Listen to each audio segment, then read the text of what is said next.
नमस्ते सबैजनालाई स्वागत छ हजुरलाई मेरो नयाँ ब्लगमा। अनि आज म बनाउँदै छु चिकन करी।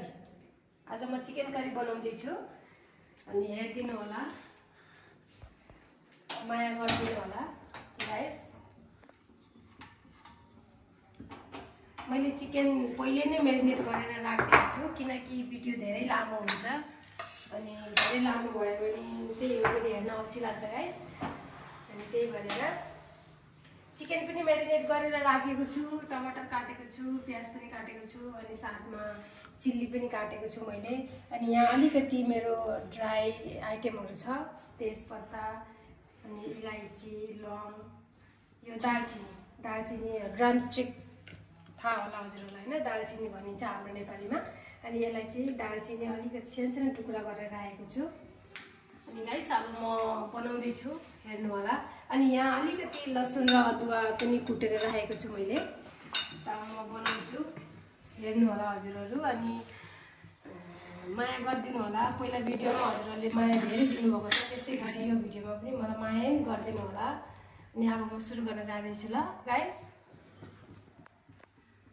अब ओइल हालेँ मैले यसमा। अब चिकन बनाएपछि अलिकति धेरै त ओइल चाहिहाल्छ चिकनमा, किनकि फेरि त्यही हो नि, चिकन अब ओइल धेरै नभएपछि मिठो हुँदैन।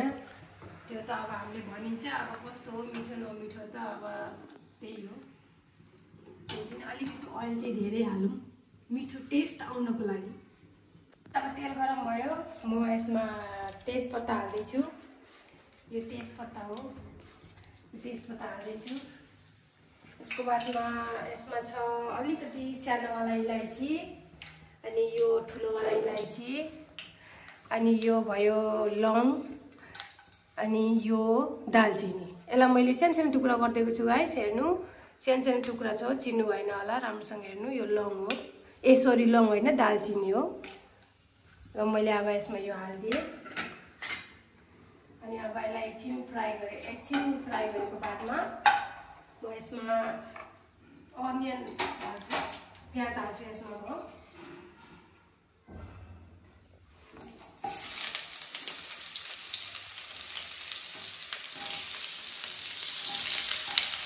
प्याज हाल्छु अनि खोर्सानी पनि सँगै हालिदिन्छु प्याजसँगै।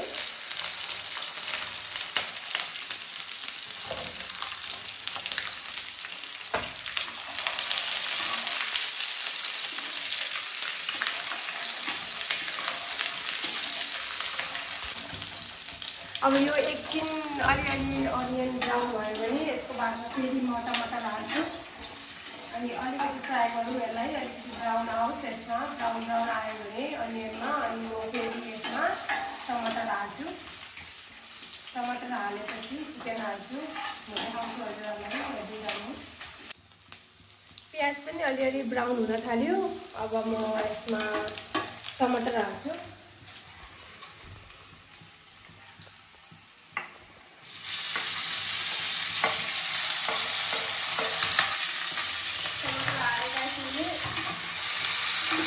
अनि साह्रो हाल्नुपर्छ नि, पट्टिन्छ नि। मलाई चाहिँ आलु चाहिँ मन पर्दैन, म केही सब्जीमा पनि मलाई आलु मन पर्दैन, त्यही भनेर म चिकनमा पनि आलु हाल्दिनँ। त्यसमा टमाटर हल्का फ्राई हो, त्यसको बादमा म चिकन हालिदिन्छु।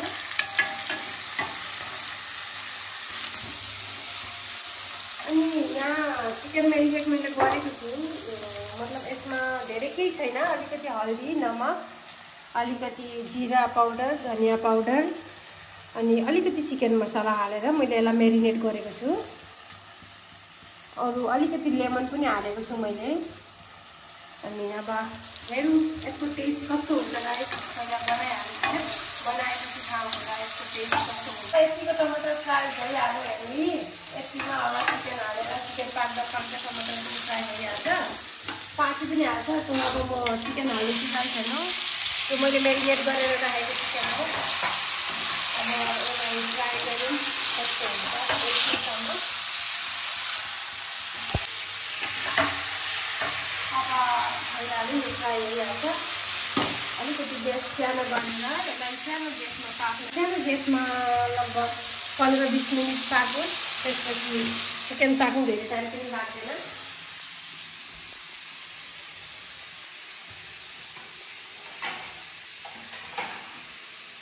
अब म यसलाई छोपेर पकाउँछु लगभग 15 से 20 मिनटको लागि। यहाँ आज त पानी पनि आइरहेको छ गाइस, एकातिर पाक्छ एकातिर साफसफाइ हुन्छ, सजिलो छ। कहिलेकाहीँ पानी छिट्टै गइहाल्छ तर कहिलेकाहीँ चाहिँ ढिलोसम्म आउँछ। आज पानी ठुलो आइरहेको छ, राम्रै आइरहेको छ। कहिलेकाहीँ चाहिँ सानो आउँछ, मेरो पहिला भिडियोमा पानी नै आएको थिएन, सानो आएको थियो। अनि साफसफाइ पनि केही पनि हुन पाएको थिएन, तर आज दुधै एकैचोटि भइरहेको छ, पानी आइरहेको छ आज गाइस। अब एकपल्ट हेरौँ होइन, यो अब पाक्दैछ भनेर त्यसै छोडिदियो भने पनि डर छ, त्यो त अब सबैलाई थाहै छ होइन। त्यही भनेर म पनि एकपल्ट हेरौँ के गर्दैछ के बत्दैछ भनेर। पाक्दै रहेछ गाइस, टमाटर पनि गइसकेको छ, अब चिकन पनि पाक्दैछ। ल गाइस एकछिन पाक्दैछ, पाकिराख्नु त्यो पनि होइन, यो पाक्दै गर्छ, हामी पनि आफ्नो कुरा गर्दै गरौँ गाइस। अब चिकन पाक्दै गर्छ, यो काँक्रो काटेर खाऊँ भनेर सोच आयो मलाई, त्यही भनेर पाक्दैछु म। क्युकम्बर, अब क्युकम्बर पनि के भनौँ है गाइस, नेपाली सबैलाई थाहा छ। कुकुम्बर, क्युकम्बर कुकुम्बर कुकुम्बर, काँक्रो गाइस, काँक्रो नेपाली हो नि त म, त्यस्तो कुकुम्बर क्युकम्बर मलाई थाहा छैन। काँक्रो बक्कलीमा त खिरा भन्छ, खिरा है गाइस, खिरा। ल गाइस अब मेरो चिकन पाक्यो, हेर्नु तातो छ हौ। ल पाक्यो मेरो चिकन गाइस, हेर्नु यत्तिकै ग्रेभी राम्रो लाग्छ, योभन्दा धेरै राम्रो लाग्दैन। यत्तिकै चिकन राम्रो लाग्छ गाइस, योभन्दा धेरै ग्रेभी भयो भने या झोल भयो भने राम्रो लाग्दैन, किनकि यो चिकन हो, मटन भए त अलिअलि झोल पनि राम्रो लाग्छ गाइस। यो हजुरहरूको लागि ल, हजुरहरू खानु अनि म पनि खान्छु। ल गाइस अब पाक्यो यो, म यसलाई अफ गरिदिन्छु। गाइस मैले बनाएको चिकन हेर्नु अनि भनिदिनु कमेन्टमा कस्तो लाग्यो, के लाग्यो, मैले बनाएको तरिका कस्तो भयो, के भयो। अब यदि केही गलत भयो भने पनि भनिदिनु, यस्तो भएन यस्तो गर भनेर, म त्यसलाई इम्प्रुभ गर्छु। तर जस्तो मैले जाने त्यस्तै मैले बनाएँ गाइस, हेर्नु। यदि मेरो गल्ती भएको छ भने यसमा मलाई भनिदिनु ल गाइस। अनि आजको लागि यति नै, अब फेरि हामी नेक्स्ट भिडियोमा भेट्नुपर्छ गाइस। मलाई धेरै माया सपोर्ट अनि धेरै अहिलेसम्म दिइराख्नु भएको छ।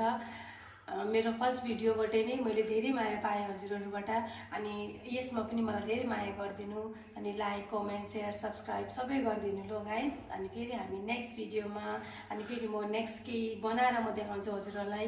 जेमा पनि म बनाउँदाखेरि यदि मेरो गल्ती भयो भने, मदेखि मिस्टेक भयो भने मलाई भनिदिनु, यस्तो होइन यस्तो गर्नु भनेर म त्यसलाई इम्प्रुभ गर्छु, फेरि त्यस्तै बनाएर म हजुरहरूलाई देखाउँछु ल गाइस। बाई, अब हामी नेक्स्ट भिडियोमा भेटौँ ल।